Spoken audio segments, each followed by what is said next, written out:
You're listening to the Sales Success Stories podcast, where we deconstruct world-class sales performers to provide insights and strategies to help you improve. To learn more, visit us at top1.fm. Here's your host, Scott Ingram.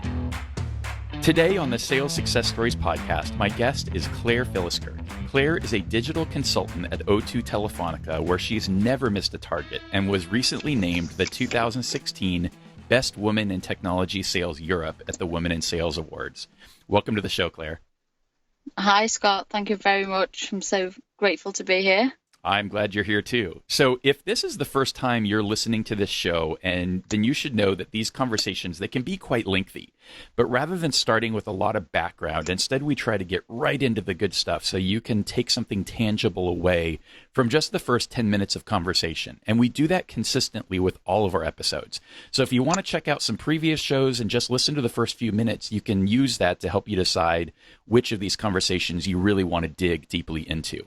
So, Claire, with that, what are the top 3 things that you believe have made you such an amazing seller? There's so many different attributes of a great salesperson, but, if I had to boil it down to 3 specific things, first of all, I would have to say dedication to learning. So I think we're really lucky as salespeople that we work in a really fast-paced environment, but also we need to constantly educate ourselves, whether that's, learning about new products, whether it's learning about new processes, even learning about a customer, and what their plans are or what their strategy are. So I think dedication to learning is definitely up there. And what is that for you? Do you carve out time to dig into the learning? What are the sources that you use? How do you apply that? Yeah, absolutely. And I think, I'm really lucky where I work as well. And, my boss says to us on a Friday, this is your day to learn, really.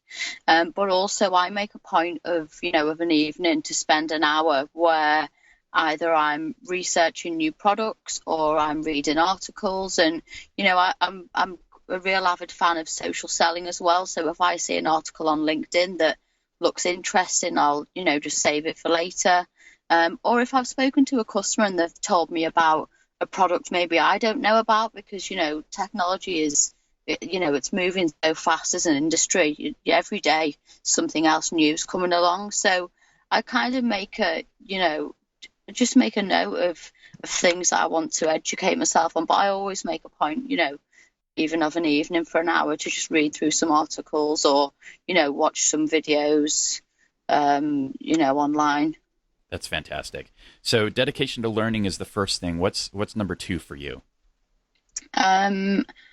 The second one for me has got to be empathy. So to be a really good salesperson, you've got to have that, you've got to be in touch with the emotional side of selling. You've got to have some empathy. And I think that, I actually listened to a TED talk recently, and the guy was talking about the givers and the takers, and how about where the givers are, real empathetic people, and they understand. So I think empathy is a really big one as well. I wonder if that TED Talk was at Adam Grant? Yeah, it was. It was fantastic. Yeah, that's well worth checking out. He's done a lot of research around this idea of giving, and there's some really interesting insights going on there. And then what's the third thing after learning and being empathetic? So the third thing for me, and do you know what? It took me quite a few years to kind of realize I had this, but I've got a real passion for sales, a real passion for the profession. And I kind of fell into sales. It wasn't my desire, it wasn't what I set out to do, and I've recently written an article which is entitled, "When I Grow Up, I Want to Be in Sales," said no one ever, because no one grows up and says, do you know what? I want to be a salesperson. But when you really look at the profession itself, and it's such a diverse profession, you've got to really, care about what you do and have real passion for what you do. I would, anyone starting out a career today, looking for any advice on what to do, I would absolutely advise a profession in sales. I am super passionate about it. And is it just the field and the role, or is it your product, or all of the above? How do you think about that passion and how it contributes to your success? So it's got to be a mixture of things. So I have a keen interest in technology, and I'm lucky that I sell technology into businesses as part of my role. So the products definitely, that definitely makes a difference. But I think also it depends on how you look at the role. So, I don't go out to work and in front of my customers and think, right, I'm going to sell the customer this, product today. I guess I take a step back and think, right, what am I going to achieve by selling this? How am I going to help the customer, whether it's, making them work more effectively, whether it's helping them hit their targets. And then I think another level for me as well. So I work in a team of 8 people, and I kind of take it upon myself to, employ that leadership or mentor role. And I love to share with my colleagues what it is I do. You can get so much from sales. So, whether you're learning about new products, whether you're mentoring and coaching people and, helping them, giving them the tips of the trade that have worked well for you, but essentially helping the customer as well and, building that relationship. And I wonder if you think that process actually is a contributor to your success. If you're taking the time out to teach the rest of your team what's working in your environment, does that help kind of reinforce those things that you're doing well? Do you use that as a tool to kind of improve yourself? Yeah, absolutely. And also use it as a tool to prove that it works. You might deploy a certain methodology or, a certain process and it works for a customer or a couple of customers. And, I think to kind of get that real reinforcement that it is working, what better to do than, tell somebody else about it and see it in action with them and, see the results there. Yeah. So in other words, it's really helping to expand kind of your sample size, right? Maybe you've run 3 experiments. You've tried this a couple of times with a couple of different clients and it seems to be working, but then by sharing it with the rest of the team, maybe you get 10 or 20 more data points and can know, yeah, this is the thing that's working, or maybe it's something else. Well, that's it. And I think that, do you know what, that's another really important thing. We don't take time. We never really take stock and reflect on what we've done. We might take stock and take 5 minutes in and think, wow, I've been really successful this quarter. I've made a lot of sales. I've sold a lot of this product. And what we really need to make time to do is sit back and look at why, what worked, what didn't work. Even look at, there's so much data out there, at our fingertips. We need to be looking at the data as well, and trying to analyze those trends and, taking forward the ones that work and, and showing other people as well. Yeah. Oh, exciting stuff. Well, before I start to dig deeper into my conversation with Claire, I wanted to quickly suggest that you set yourself up with a free account on Nudge. Nudge is a modern sales platform that uses AI to find actionable insights on your prospects and customers without all the grunt work. Sign up for Nudge to start building real relationships with your buyers. Just type top1.fm/nudge. That's NUDGE, top1.fm/nudge, and get started today. And we would both appreciate your doing that. So, Claire, talk about your role today and how you got to number 1. So, as you mentioned, Scott, I'm a digital consultant at O2. I guess it's probably good if I go back, and kind of explain why I took on the role. So as a business, we'd gone through a kind of a transformation and really wanted to change the way that we worked. So instead of being a sole telecoms provider, we wanted to help businesses along that digital journey.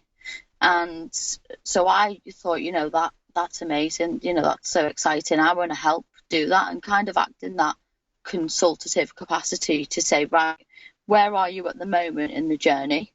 You know, and here's where, you know, you maybe need to get to. What are you thinking of? And just helping customers. So I've got at the moment 60 business customers, and they range in size, completely different industries. Some of, you know, right from you know, e-commerce through to haulage, and they're based, you know, up and down the UK, well, actually all over the world, really, you know, global businesses.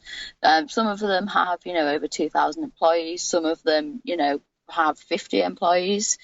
And what's really great about the role is that, you know, nobody's the same, you know, and you get to, I like to see myself as an extension to their business. I don't want my customer to look at me and think, oh, it's Claire from O2, just another supplier. We just want to get the cheapest deal. You know, I want them to kind of look at me as in that advisor capacity. So, and to have the opportunity to do that was what really attracted me to, you know, to the business, and to really dig deep and help those businesses out.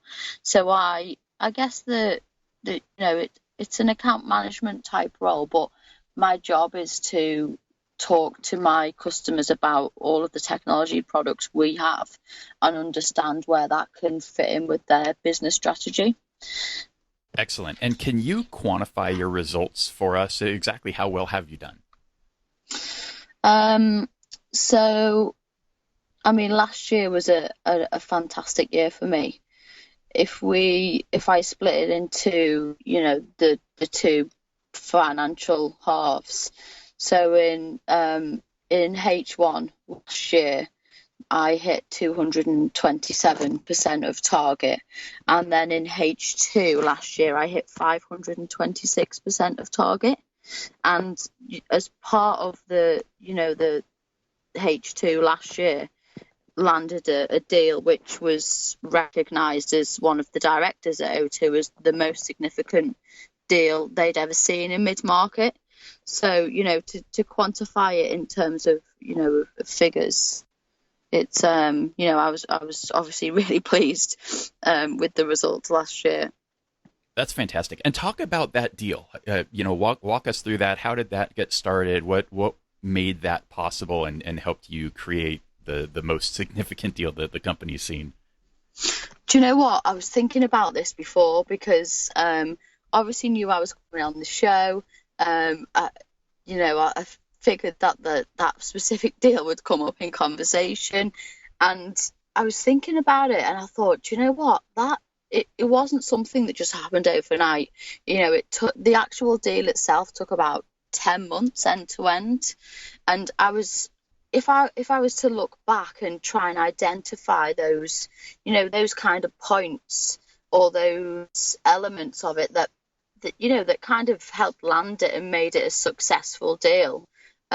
If the one thing I would say is, it's so important when you're selling in, you know, a large solution to a company, to make sure the right stakeholders are involved.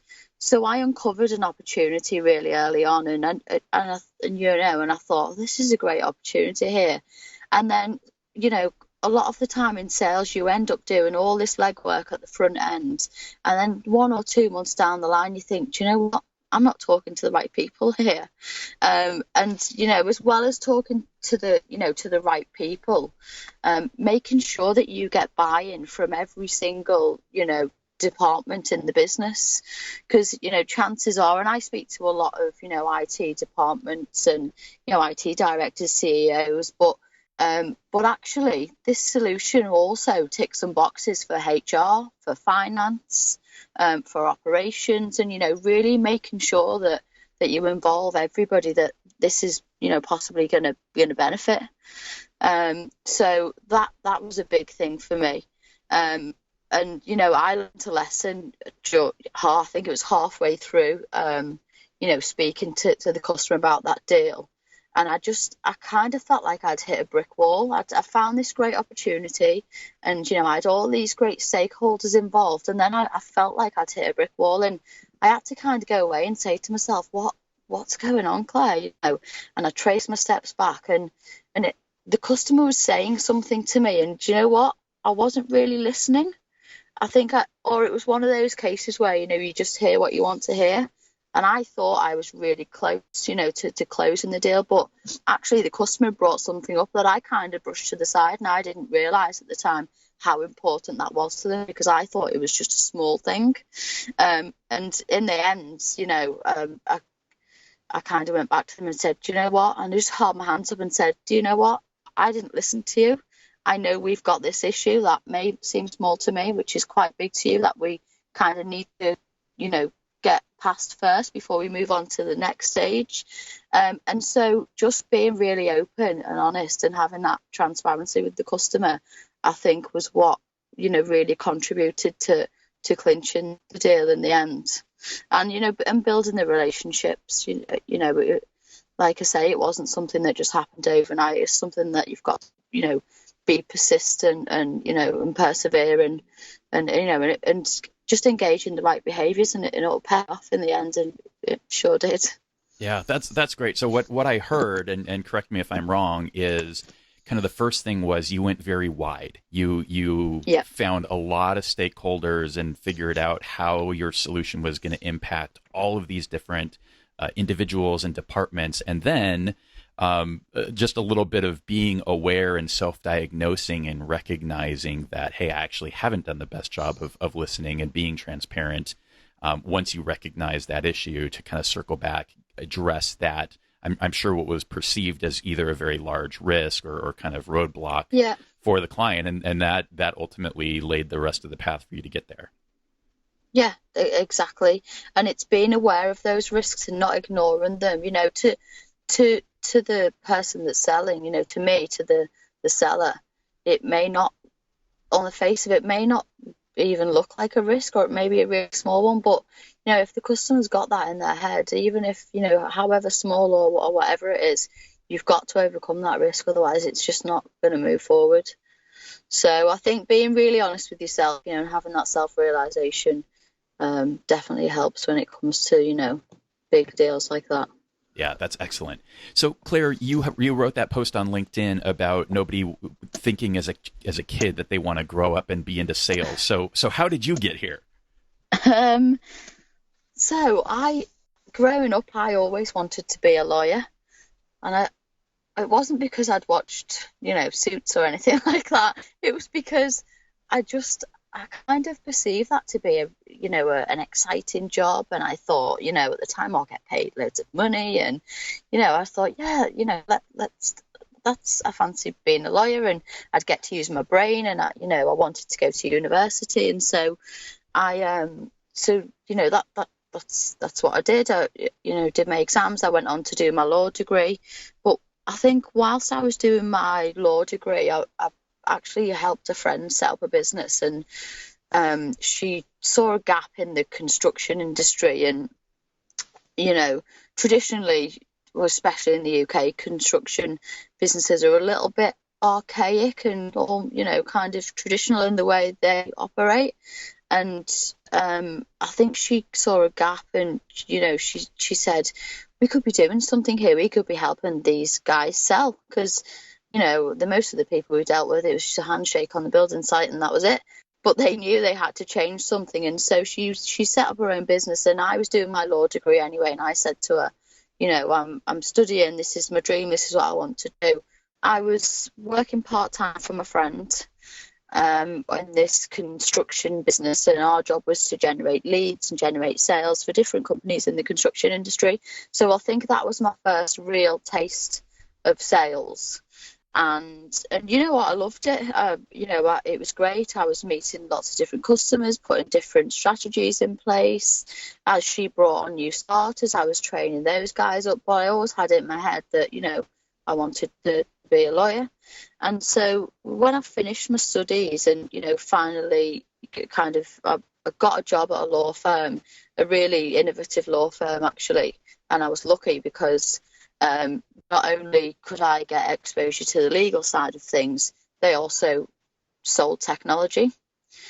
So I went into the law firm, and with this view of becoming a lawyer, shadowed some of the lawyers, and dabbled in a bit of the legal work, and I thought, do you know what? I don't think this is what I really want to do. I kind of had to, you know, sit down and think, right, what do you enjoy doing? You know, what makes you tick? What, when you get home at night, what do you look back on in your working day and think, I've really enjoyed that, you know, that's what I really love to do. And it always kind of came back to the sales piece. And I ended up when I worked at the law firm in a role that didn't have a sales title actually. I ended up managing a team, but part of the role was, to sell the technology platform, and I absolutely loved it. I think I knew then that was kind of what I wanted to do.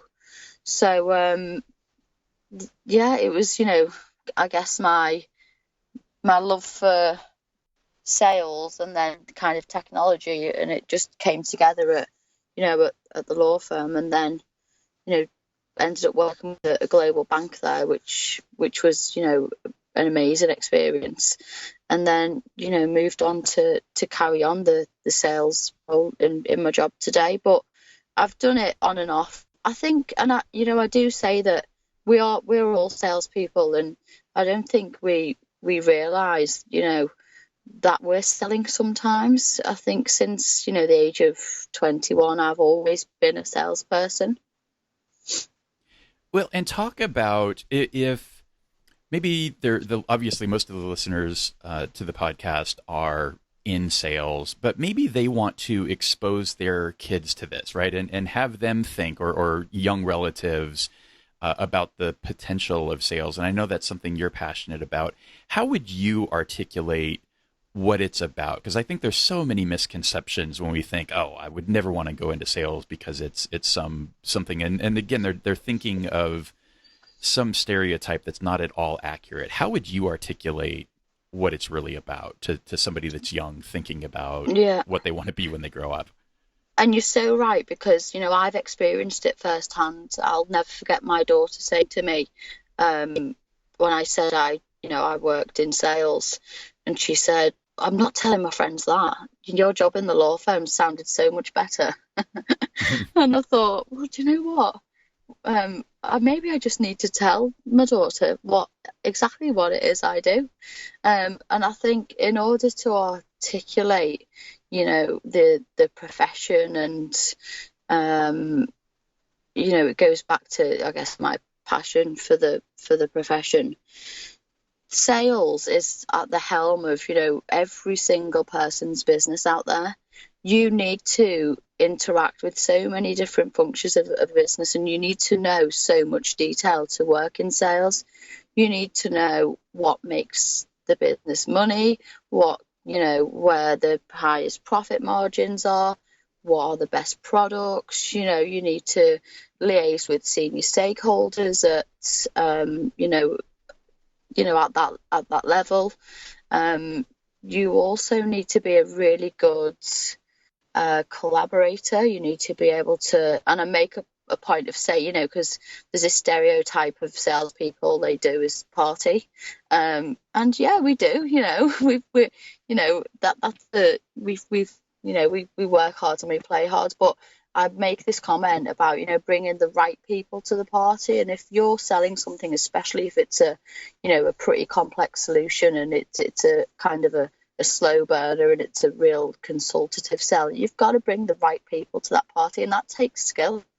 It's to be able to bring, and not just with the customer, but with, internally in your business. I think, the skills you need to be a successful salesperson are, on par with the skills that you might need to be a CEO.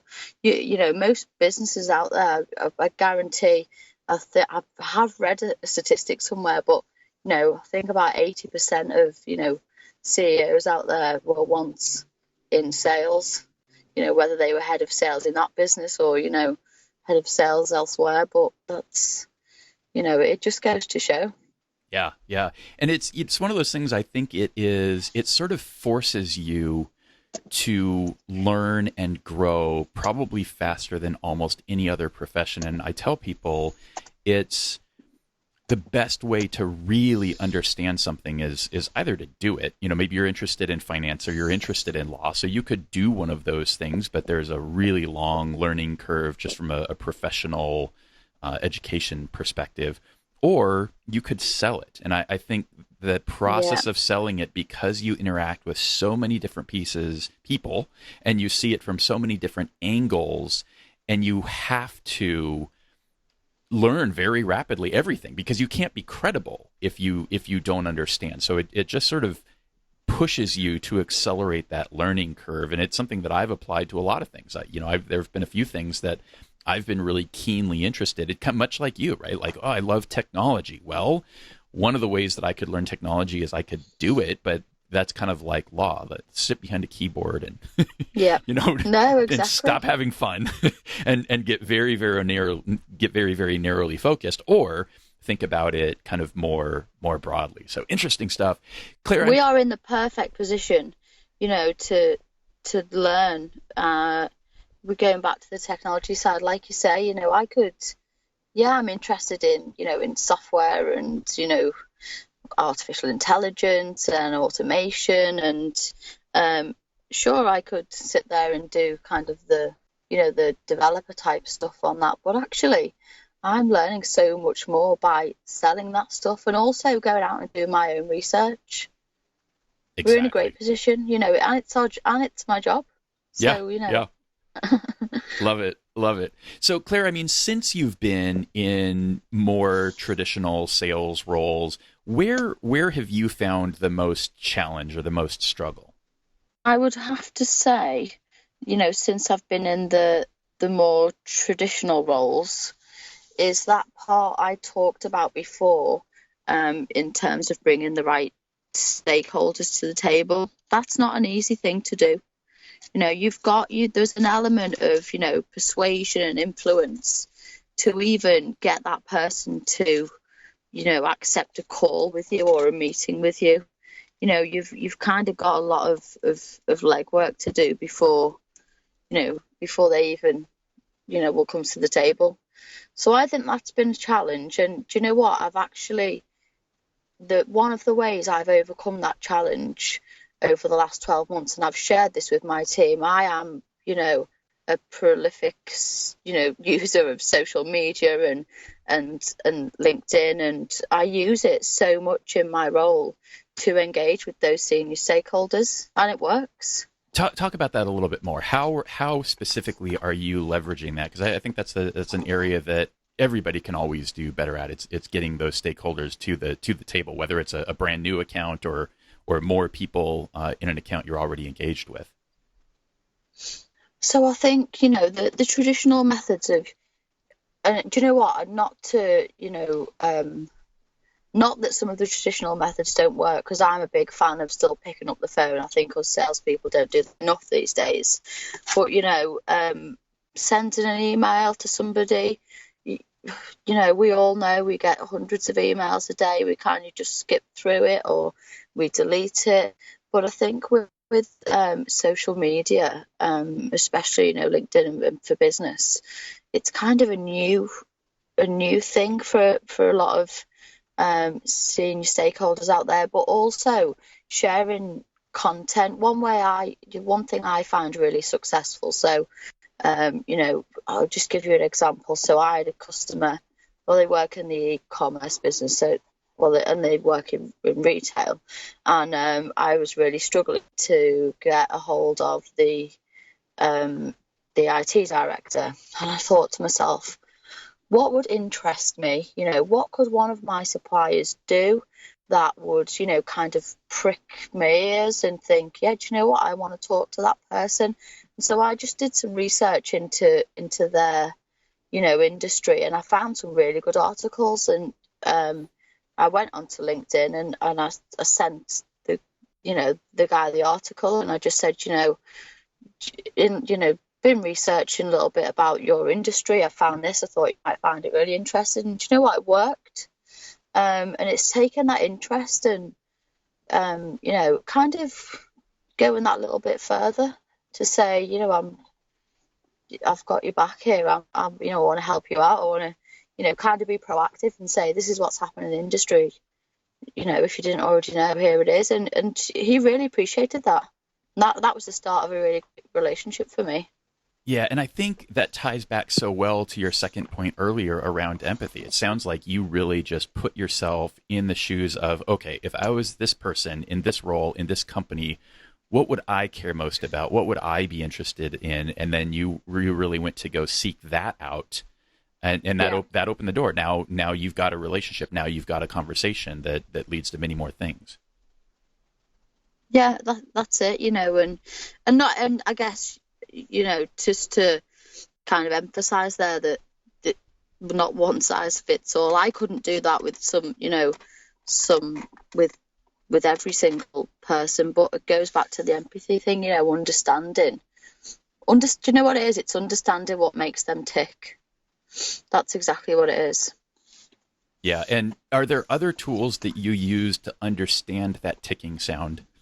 It sounds like you use a lot of LinkedIn, right? You're going on social. LinkedIn? Yeah.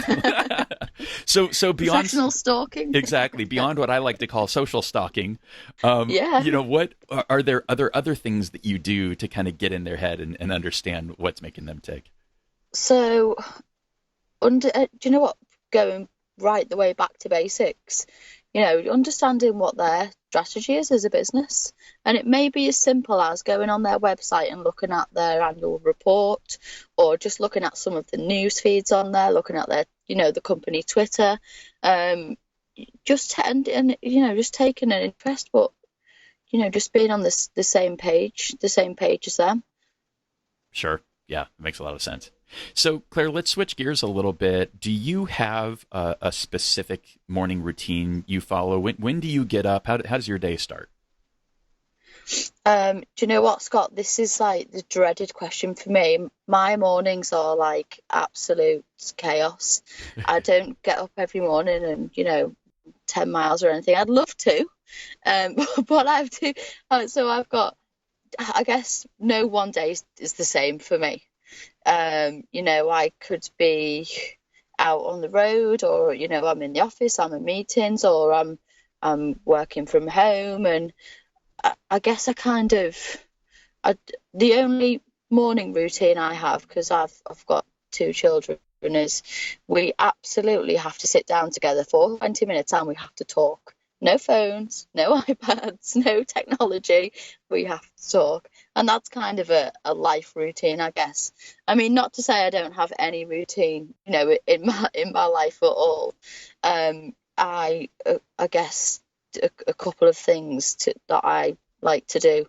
I'll always make a list before I go to sleep of the top things I need to do that next day, because what it does, if I've written it down and it's kind of, gone from my mind, I can get a good night's sleep. Nothing's going to keep me awake at night, because I know it's on the list and I'll deal with it in the morning or the next day. I guess a couple of other kind of routine things I could mention. So, I'm a real strong believer that you need to nurture your mind and look after your mind. So I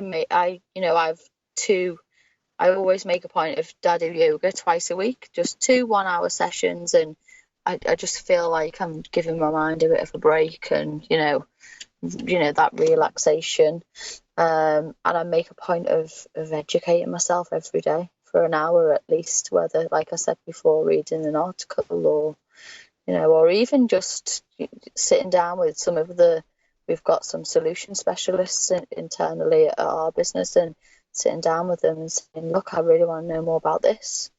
So I don't have any specific morning routine, because it's pretty manic in our house in the morning. But, that's just a few things that, routine-wise, that I make a point of doing every week. Well, and exercise, actually. Sure. Well, before I harass you a little bit more on the habits and routines, I've got another little bonus for our listeners. My friend Craig Rosenberg, who many people know as the Funnelholic, is getting ready to host the second annual TOPO Summit in San Francisco on April 12th and 13th. And what makes that event really unique is all the presenters are actual practitioners, much like this show. So I'll be there. I would love to connect with you in person, and you can get all the details at see, I went down the path already. Top One, not Topo. That's coming next. Top1.fm/Topo. That's TOPO. We also have a ticket to the event that we're going to give away in our sales success community on February 24th. So if you're not already in the community, you can head over to top1.fm, get on the mailing list. That automatically prompts an invite to that community, and you can find the Topo Challenge from there. So Claire, I have a feeling that I'm trying to become a psychic. That's the next thing I'm working on. Are you a night owl? Yep. So here's what I'm finding is, and maybe I'm going to have to switch up the way that I ask this question in the future, is the night owl folks, they do not have morning routines. Like, morning is chaos, morning is hell. But I would guess then that you have a little bit more of a structured kind of evening routine in the way that you approach things. And you obviously talked about kind of that list, getting everything out of your head, preparing for the next day. Are there other things that you're doing in the evening to set yourself up for success? Do you know what? I don't watch much TV, but I do like to read. So if, of an evening, I've got, I guess there's a few books that I've read a lot of times and I'll go back to. So, if I always record, just on my phone and my notes, what I've done in the day, what's been good, what's been bad, what I've enjoyed. I always make a point, and sometimes it's just one, 2 sentences, but I think that's really important to kind of reflect on the day. So, I'll read some articles, I'll write a little couple of sentences, in my notes about what I've done that day, what's been great, what maybe hasn't, and I'll make that list. And then when I eventually go to sleep, if it might be a bit late, it's off my mind, and sometimes I'll read a book as well. And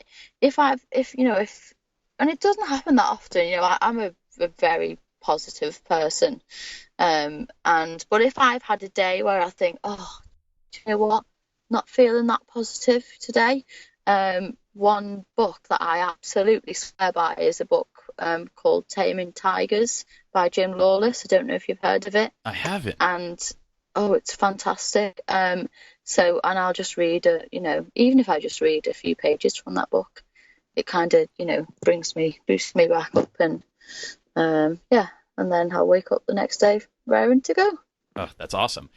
And talk about, so you're doing a little bit of, sounds like kind of a journaling exercise and recording your day. Do you use that in any other way? Like, do you go back and review that? How do you use that? Do you know what? I actually don't, but I guess I should practice what I preach, because I said before, about looking back on things that worked and didn't work in sales.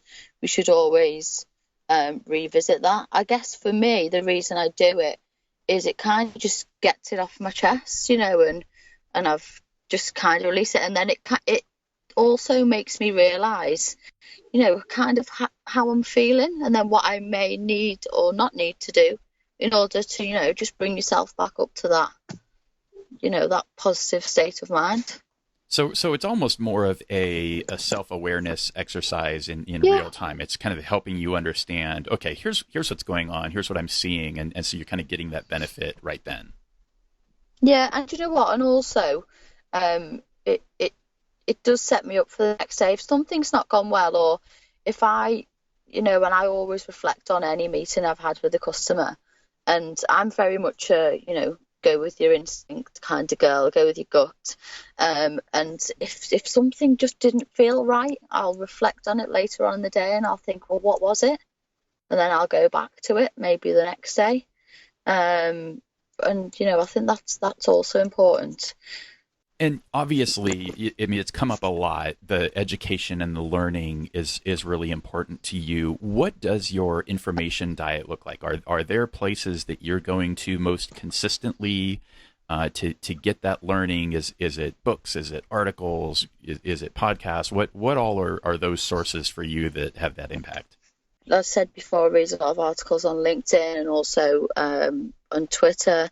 I've got the TED Talks app on my phone, and I'll listen to those. I've got a really great friend that she works in learning development, and she often sends me links. In fact, she sent me a link earlier from Brendan Burchard, and I love his work. I don't know if you're familiar with Brendan Burchard, but his work's really good. And you know what, going on to the whole learning and kind of my information diary. So I guess I do spend a fair bit of time in the car. So, and I like to listen to music in the car, but I'll listen to some motivational talks and maybe even some audiobooks in the car as well, just so I know that I'm making use of that time.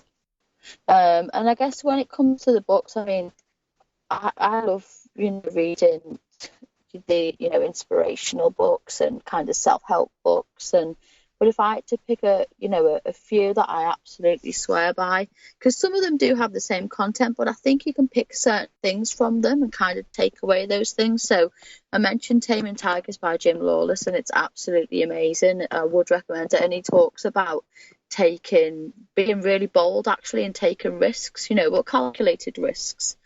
And so that's, I always refer back to that book. And another book by a guy called Pat Divilly, and he wrote a book called Upgrade Your Life. And then not a book, but actually something that somebody recommended to me recently, because I've got a bit of an overactive brain. I don't know whether that's a salesperson trait, but I have, and I've got all these ideas going around in my brain, all these things I want to do, and actually I need some kind of structure to that. So a friend of mine recently recommended a goal mapping website. So it's by a guy called Brian Main. So you go on and you fill out this, it's free, and you go on, you fill out this goal map, and you put some pictures on there as well, so you can visualize it, and you look at it every day, and you add to it, and you say, how am I going to get there, and who do I need to help me get there? But that's a brilliant tool as well. So I think those things are really important. And is that called goal mapping? Yeah, it's goal mapping online. Awesome. We'll include all this stuff in the show notes. So if you're in the car listening, totally get that. You'll just go to top1.fm and we'll have links to everything that Claire's talked about. So Claire, how would you describe your style as a seller? I'm not one to go in for this. I would never go in for the sale straight away, even if I knew there was a clear opportunity there. Another thing that salespeople need to be, you've got to be inquisitive. I like to understand exactly, what selling this product is going to do for that customer. And so I'll do a lot of research on the customer, and just get as much information as I can out of them. So I think, I don't know if, I don't know how you would describe that style, but, it goes back to the consultative selling, I think. And I think, I don't know how I do it, but I think I've just kind of got, I think if you do that and you're really inquisitive, then you've got a whole heap of information to go with. And some people naturally just spot opportunity right away anyway. If you've got all this information, then, you'll find so much opportunity in there. It's about the preparation, and the pre-work that you do. Well, and it sounds like that ties to the conversation that I had with Debbie Rapson. She talked about using discovery as discovery. So not having that agenda of what am I going to sell and how am I going to position, and instead just saying, look, we'll get to that. But right now, it's just gathering as much information as you can and understanding, and then having an opportunity to sort of consume that. And well, I guess you came from a law background, so maybe you're doing think of it as legal discovery. You do discovery, and then you build a case, and then you present the case. Yeah, exactly. And, just touching upon something you said then, about that agenda, I think if you go into any, kind of sale or, opportunity with a sincere agenda, something good will always come of it. So you can still have an agenda, that's not a problem, but, don't make your agenda, I just want to sell something here and I just want to make a load of money. There's got to be some other substance behind it. And do you think about that and communicate that to the client? So when you're setting that meeting, or as you're introducing the conversation, because you're going to sit down with somebody for an hour, let's say, do you set that up with them in some way? In terms of setting up the expectations for the meeting? Yeah, exactly. Is that what you mean? Yeah. Yeah, absolutely. I'll say, I'll always kind of have, not to say it's not in a manipulative way, but I'll have my own agenda. I'll know. So before I go into any meeting, I'll know exactly what I want to find out. And sometimes it may just be as simple as, or as broad as where are the business going in the next 12 months, but I'll kind of know in my head the type of information that I want to find out. But yeah, absolutely. I think it's important to manage expectations to the customer and kind of say to them, do you know what, this first meeting, I don't want to talk specific products. I don't want to talk pricing. What I really want to do is, understand what it is you're trying to achieve. And yeah, I think it's important to do that. Otherwise, you can get into a meeting and they want to jump straight in and talk about price. And you could give them a price and you could probably sell them something there and then. But that's not sustainable. Chances are 6-12 months down the line, they're going to come to you and say, do you know what? That's not the best product. Or when it comes to renewal, they ain't going to renew. Yeah, and I think that's the key there. It's setting that expectation, right? Because if you go in and you don't set that here's the plan, and what they're then expecting is, well, I want to get a price, I want to know what the products are, I want all of these other things, and if that's not what you want, there's just a disconnect, and nobody's going to get what they want at the end of the day. Yeah, and it doesn't mean you can never talk about price. I mean, you might have 10 meetings with the customer, and it gets to that point where you may have been avoiding talking about price because the customer doesn't want to. And so again, just set expectations and you say to the customer, look, I'm going to, whether it's over the phone or face to face, I'm going to come in today. We've talked about all these whole host of products and solutions and what you're trying to achieve. What I want to understand today is, what's your budget? And they really appreciate that, that open and, that honest stance. And sometimes you have got to be a bit bold in sales. Well, a lot of the time. But what have I got to lose by saying to the customer, if it's the right time, of course, I'm not going to say what's your budget at the first meeting, but I've got nothing to lose. I've explored every single other option and done that discovery piece. So, and if it's the right time, and most successful salespeople know it's the right time, well, then you talk about price. Yeah. Claire, is there a particular sales methodology or sales process that you follow or has informed the style of yours? We do employ a sales methodology called CCV, which is basically creating client value. And it kind of follows 4 stages. So the first stage is the, awareness of needs, that discovery piece. And to me, that's the most important stage. The second stage would be that alleviation of risk. And we talked about risk before, where the customer's in that, they're maybe looking at some other competitors, or, they're weighing up the risks of taking this product. Also, obviously a really important phase as well. And you are never going to get to the next stage, which is decision, until you've alleviated those risks. So then next stage, it's pretty self-explanatory, is decision stage. Customer says, yes, we want to go with you, great. And then the final stage would be, almost the follow-up to the sale, which is super important. Because then hopefully what that does is it just starts you back on that cycle, and you can find another opportunity. But you absolutely need to follow up with anything that you say. I mean, if it's a transactional sell, it's completely different. If it's, a solution, you absolutely need to follow up with it and say, look, this is what we talked about before you bought the product. This is what we said it would achieve.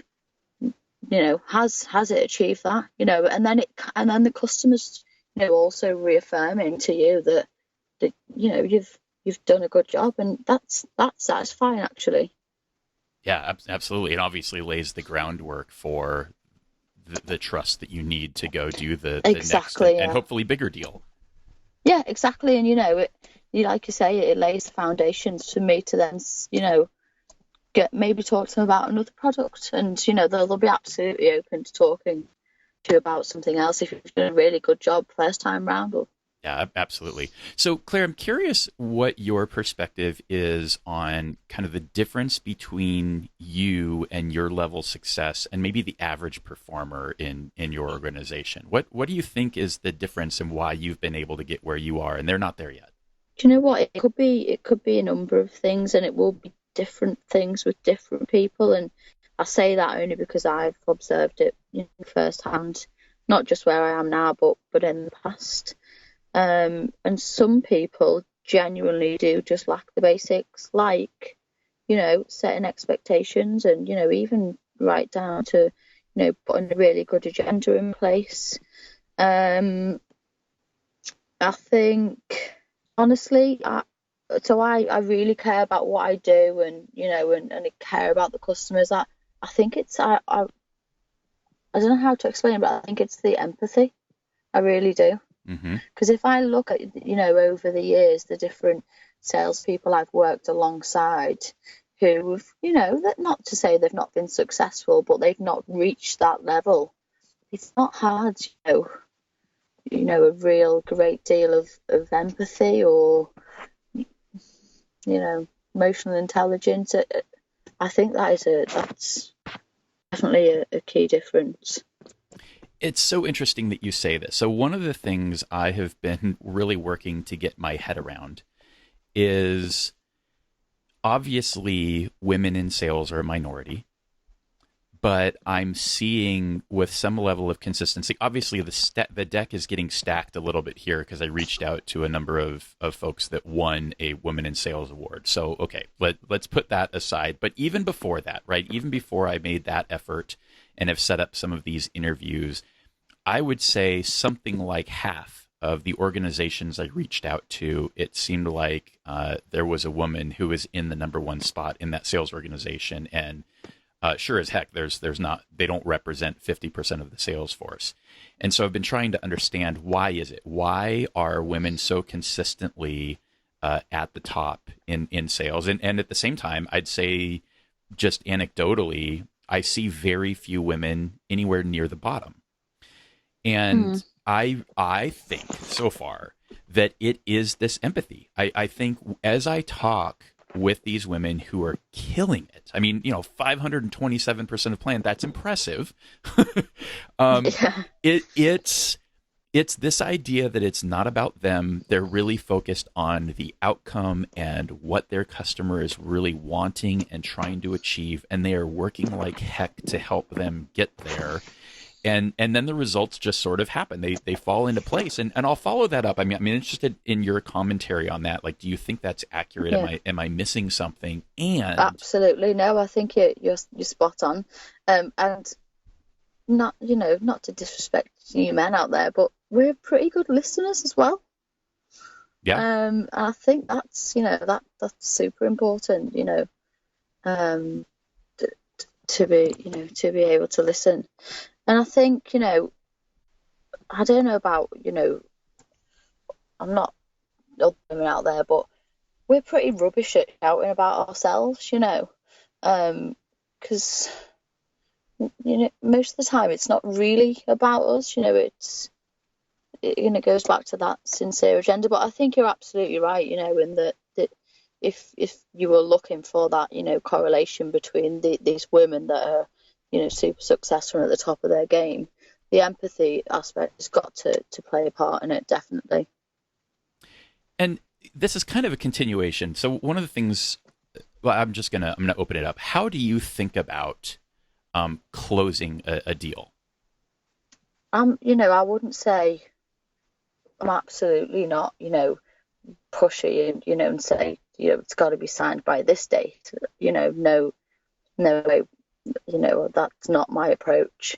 I'm pretty certain. I will say to a customer, what date can we expect sign off on this, and but I don't really push it. I think that work you've done prior to getting that deal signed off pretty much sets you up to get it anyway. Yeah, and that aligns with just my thinking in general. I think when we create unnatural pressure, it screws up the relationship. Yeah. It messes up the deal. It's all about the work that you do before that and kind of how you set up that trajectory. And then the deal closing is just sort of a natural, yep, okay, that's the next thing that happens. And that's not the big deal. The big deal for me is, okay, now how do we make the customer successful? Because I don't think of just that one transaction, right? If we're doing a good job, there's more and more and more.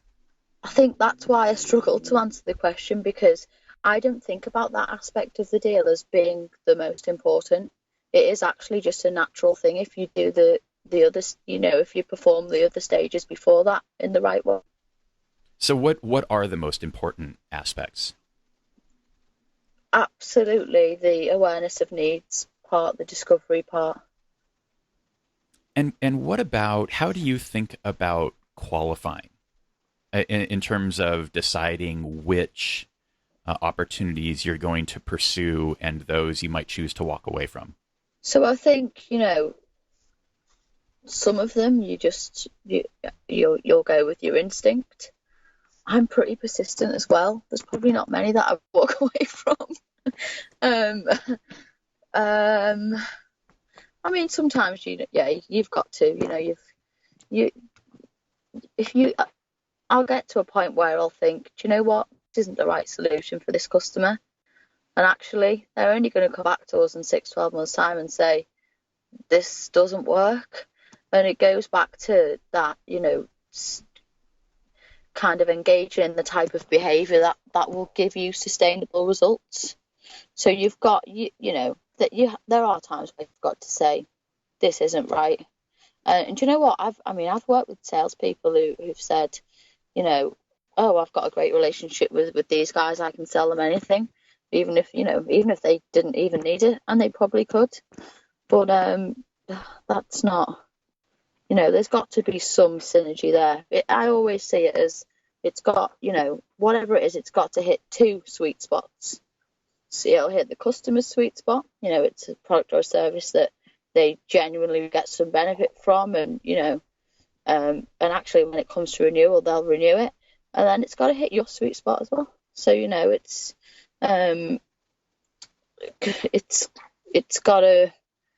got to feel confident that what you've sold is the right thing, and at the same time it'll help hit your targets. And as long as you engage in that right behavior, and your intentions behind it are sincere, you'll always get the results. Yeah, awesome. Claire, let me do something a little bit different with kind of this next section, and I'm just going to call it sort of the advice from Claire section. We'll give you your own column, and I sort of think about this however you want to tackle it. I like to think about what advice would you give to somebody who's starting their sales career, perhaps starting in a new role. What advice would you give to somebody who is been at it a while, right, and is either doing okay, but could be doing better, and somebody who's at the top that they're crushing it, they're number one. Maybe this is the advice for yourself section. How do you maintain that? How do you keep going and continue to deliver those results? So let me just be quiet for a bit and let you kind of make some of those suggestions and give that advice however you want to approach it. Yeah, sure. So, somebody new to the role, I would say, absolutely embrace it. Don't be afraid to ask for help. I've spent so many years in my life probably being a bit of a control freak, and because I want to be the best at everything, and to ask for help, to me, not now, but say 10 years ago, that I thought, well, that's a bit of a weakness. But don't be scared to ask for help, and don't be scared to reach out to those people that are successful and say, help, how do you do it? Help me, basically. So that's what I would say to the newbies to the sales profession. To the salespeople that are might be struggling a little bit, it goes back to what we said before, or what I said before, about looking back on what's worked and what hasn't, and changing the way you do things, because it obviously something's not working if you're not getting anywhere. So you've got to make some type of change, and you know what? Sometimes that change can be as simple as changing your attitude. Attitude is it's so important, and just to lead on then to the people that are at the top of their game, they're really successful. I guarantee that the reason they're there, or one of the main reasons, and the reason they will stay there, is because of their attitude. I mean, that's definitely a big element of it. You've got to be, but just believe in in yourself and what you can do. And how do you work on that for yourself? How do you maintain your attitude and that level of belief in yourself? You've got to look at what you've done and I guess not congratulate. I was going to say talk to yourself. I do talk to myself quite a lot, actually. But I think it goes back to my routine of, if I kind of feel myself slipping, or I'm feeling a little bit rubbish at the end of the day, and I've not had a great day, then, do things or speak to people that are going to bring you back up to that level. I mean, I've got, I know if I've had a rubbish day and I'm feeling a bit negative, I've got, 3 really good friends that I know I'll call up, and they'll instantly, bring me back to that level. And I do it for them as well. So, I guess it's all about your lifestyle and that self-awareness. Or read a book, read Taming Tigers. Well, I'm looking forward to reading that book. You've obviously leaned on it a lot, so I'm very, very curious to see what's in there. And then, Claire, what would you want to know of other top sellers who were in the same position as you? What would you want to know and learn from them?